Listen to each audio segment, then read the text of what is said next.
ધારીમાંથી પસાર થતો national highway ઓથોરિટીનો રસ્તો બન્યો લોકોના માથાવા દુખાવા સમાન। નેશનલ હાઈવે ઓથોરિટીના કાર્યક્ષેત્રમાં આવતો ધારી સિટીમાંથી પસાર થતો રસ્તો હવે એના મૂળ આકારમાં રહ્યો નથી।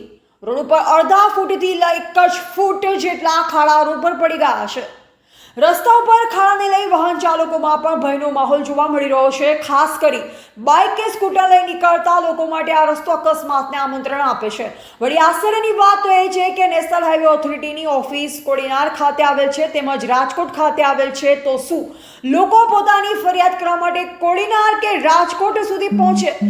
રસ્તાના ખાડાઓને લઈ કોઈ મોટી દુર્ઘટના સર્જાશે તો જવાબદાર કોણ? ધારી ગ્રામજનોની એક જ માંગણી છે કે આ નેશનલ હાઈવે ઓથોરિટીનો રસ્તો તાત્કાલિક રિપેર કરાવી આપે।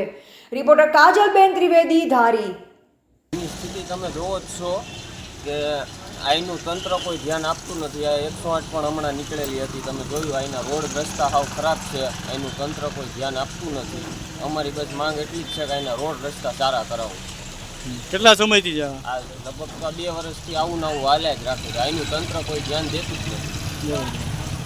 તો તમે શું કહેવા માંગો છો? બસ અમારી એક જ માંગ છે કે રોડ સારો કરાવો।